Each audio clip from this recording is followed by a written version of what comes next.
hear me talk about eVolt. And I'll explain it in other posts. But eVolt is sort of a sub-creation of mine. Let's call it my little economic model, my little financial economic system that I test marketed here in Sarasota with my friends. And I invested a good deal of money, a lot of money. And it looks to others like I invested in all of these other folks and left myself out. And there's a little truth to that. Alyson's old story is still doesn't take care of herself first. So I'm much better with that, much better. But that's what I mean when I say I step back and I'm like, wait a second. Yeah, I didn't leave myself a whole heck of a lot to work with financially. And that's been really interesting the past few months. But I trust and I believe. And everything is coming just as I need it. And everything is unfolding more beautifully than I could have written. And this investment in myself and this idea, now I've learned, I've observed, and I'm in my second tier of investing. And you're going to see that in your project and how I've completely tweaked the way that I'm doing that side of my business. My company and my business, it's Oprah big. I mean, it'll get there, and you can't come out of the gate Oprah big. It's Oprah big. Plain and simple. Plain and simple. I'm going to have, in some way, shape, or form, my energy is already all over the place. And that's the currency I'm working in. I'm not worried about money. I shared in one of my the most recent audio blog post, podcast. Energy. In my world, it's all about the energy. Observing, reading, feeling, being the energy. And specifically, the energy of love. I don't care what you call it. Call me a hippie. I'm not, I've never really not fit into any world. I'm on no one's team, and I'm on everyone's team. And it's made for such an array of life experiences. The richness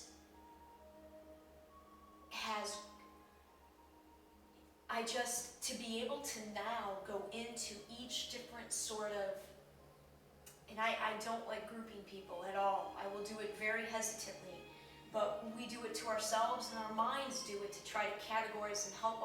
It's for us to help assimilate and understand things. But if you talk about my corporate friends or my hippie friends or my athlete friends or my academic friends, it used to be I would try so hard to get that, one in one group and talk about a perspective that is shared by somebody in another group with these people, and I would drive myself crazy trying to be all of me with everybody in my life. I didn't understand my boundaries. I didn't understand myself.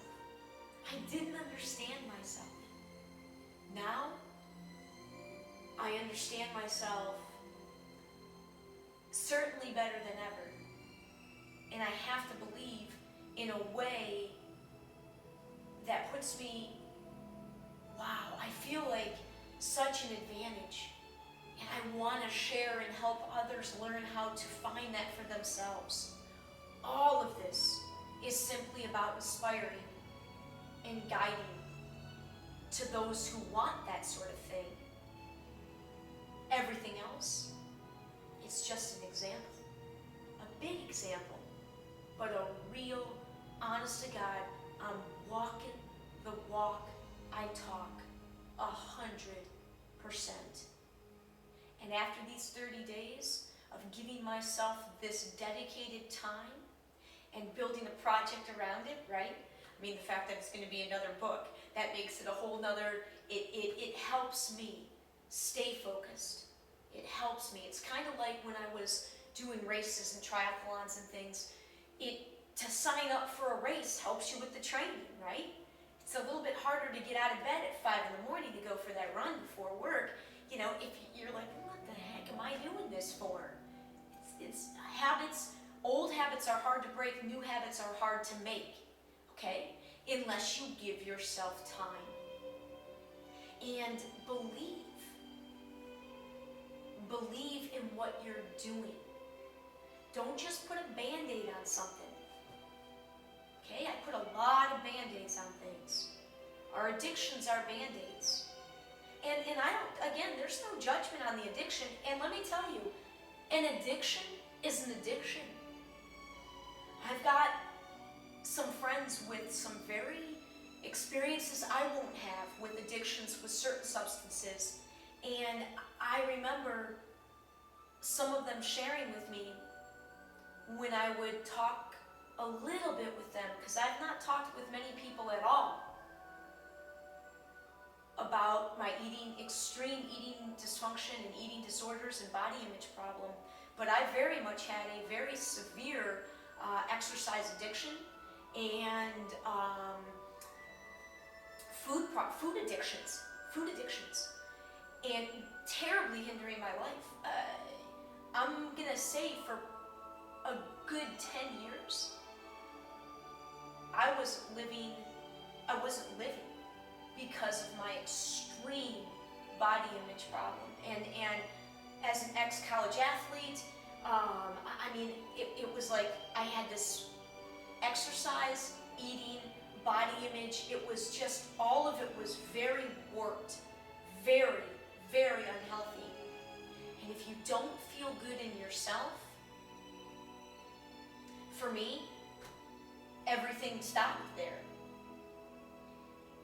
You have to love and accept yourself for exactly who you are today. I was chasing losing the same 10 pounds for 10 years. 10 years I was stressing over 10 pounds. And I missed out on, and again, no regrets.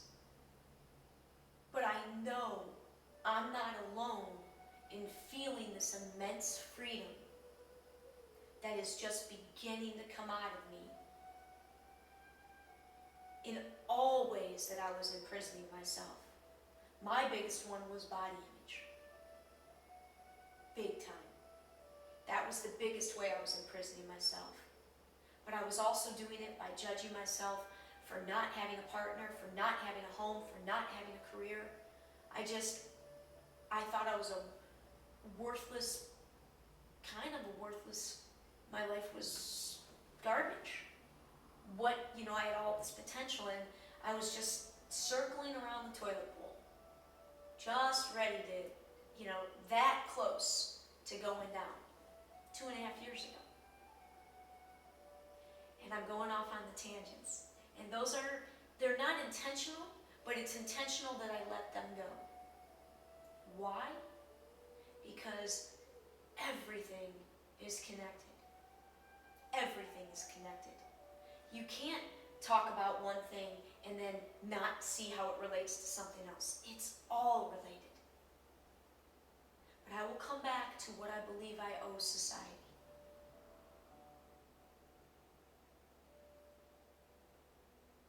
I owe it to show everybody that it really is possible.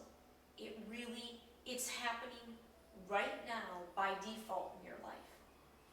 You create your own reality. We create the lives that we live. You can try to blame your boss.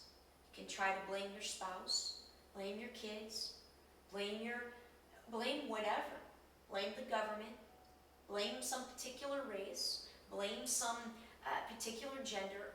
It's such a futile effort.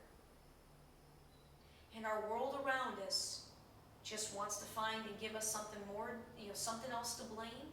and more reasons to fight one another. My side, your side. Guys and gals, we're all on the same side. We're on the same side.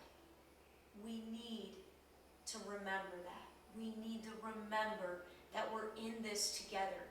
We need to believe that we can interact with one another in a completely new way, in loving, peaceful ways. And it doesn't mean life gets boring.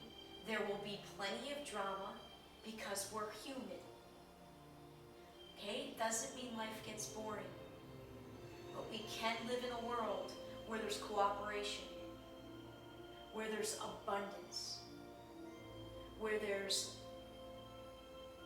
trust, where you don't need paperwork and lawyers and all of this garbage that has muddled person-to-person interaction and living. So,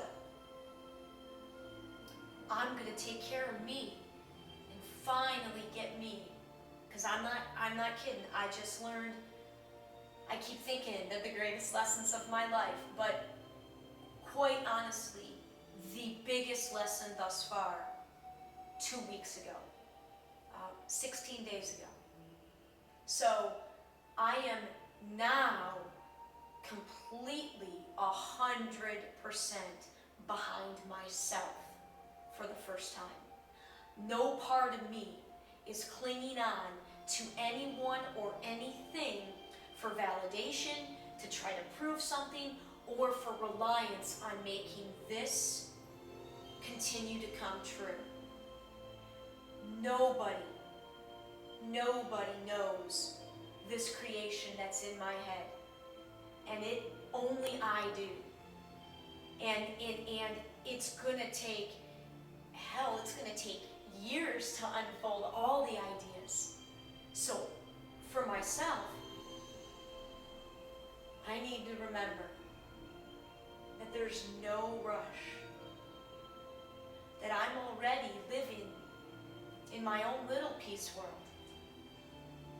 And I just need to keep trusting and believing and living my truth, following my heart, and everything else will take care of itself. The words will come to me. The order in which I want to share, I mean, I am spread out all over the house. I have got aspects of this.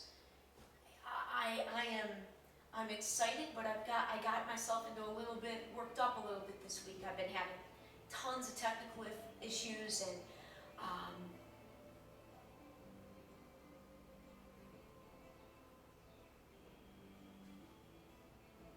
what time is it? I got a meeting.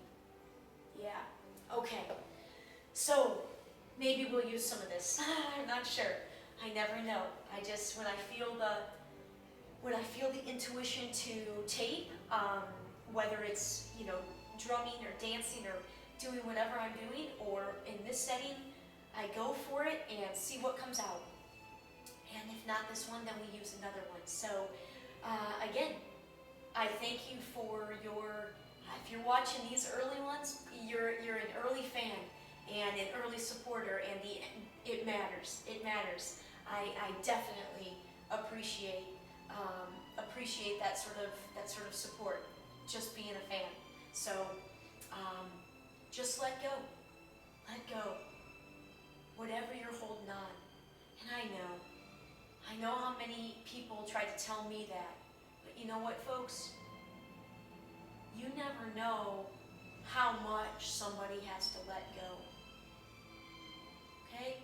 We don't know. You don't know people's story.